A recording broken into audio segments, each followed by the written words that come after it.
Brian Kohberger, the accused in the Idaho murders case. What we know so far, let's look at the facts. And based on that, is he guilty or not guilty? You decide. What's up, everybody? Tyson Bowman, the one and only Rockstar Life. Life built upon the rock. All the answers, all the solutions to life's questions. So let's get into it. But before we do, make sure you're subscribed to the channel, like this video, comment on this video, share this video, pop off.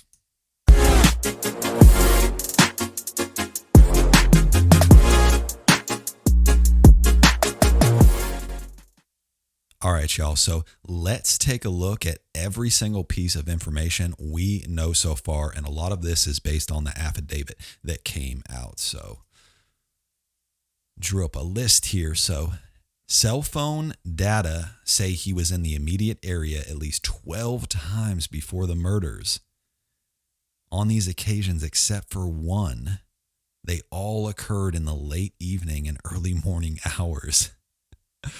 Oh, that's suspicious. You know, he was stalking these victims.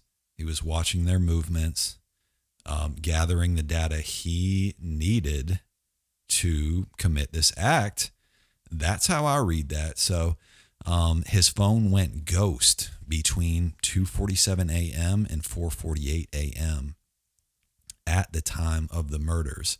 Y'all, there were some fabulous commentators coming in, commenting on this case that he may turn off his phone during the crime, and that can be suspicious.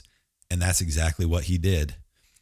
Being a criminology student that he is, he should know better. It sounds to me like he was in a moment of immense feelings where he just could not control himself. And he made mistake after mistake after mistake, not even at the crime scene, before and after. So let's keep going. His car was spotted on video in the area at the time of the murders. Y'all, they were looking for that white Hyundai. They captured it. They knew. They had many sources that said that car was in the area, and that person or persons in that car is going to know something. Turns out they were right. So got to give a lot of credit to law enforcement there. So at the crime scene, his DNA was found on the knife sheath that housed the murder weapon. We know that on that button, it was an unknown DNA.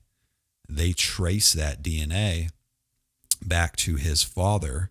It was said that they collected the garbage outside the parents' house, and the father's DNA was in the garbage. And so that was my next point.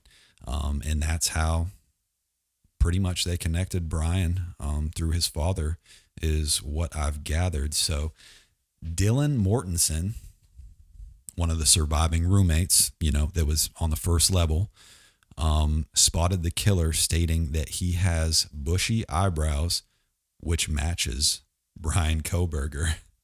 It said that law enforcement, looked up his driver's license picture and saw those bushy eyebrows once they kind of, had a lead on him.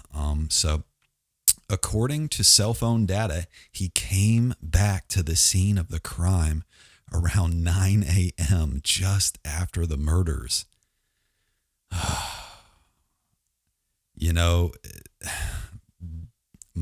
I'm kind of leaning towards that he was so hyped up and this was some kind of sick fetish that he was chasing after. It said that, a lot of these serial killers and people that commit these type of crimes, they're on this high. They're just riding high, and things like that really, really put them over the edge. So based on cell phone data, that's where he was just hours after the murder. So also, this is really interesting. He was spotted putting his garbage in his neighbor's trash cans at his parents' house in PA. The feds saw him doing that. Why would you go and put your trash in your neighbor's trash cans, even with his background. What was he thinking? He couldn't think of a better place to take that trash other than the neighbors. Come on now.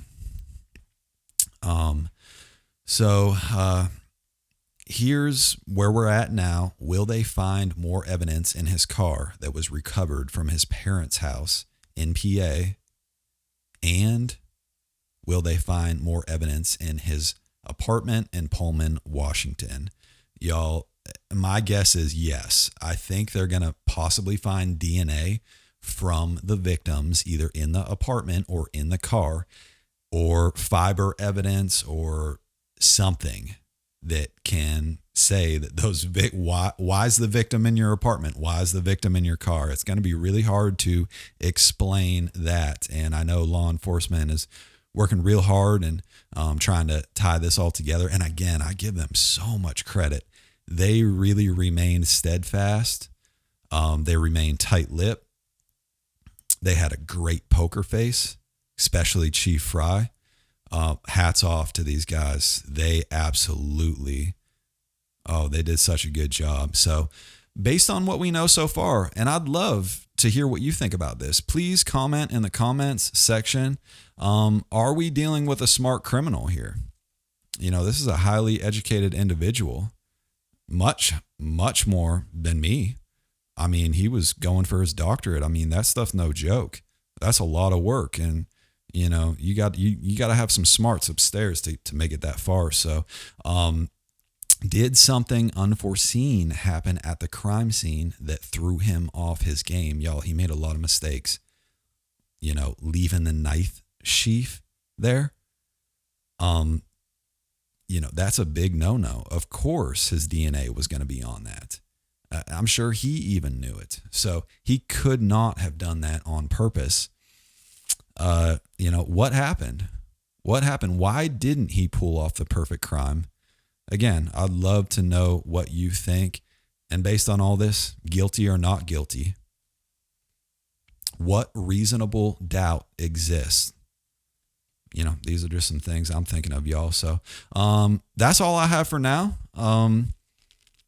Hope to be bringing you more videos soon. So like I said, make sure you're subscribed. Peace and victory. We'll talk to you soon.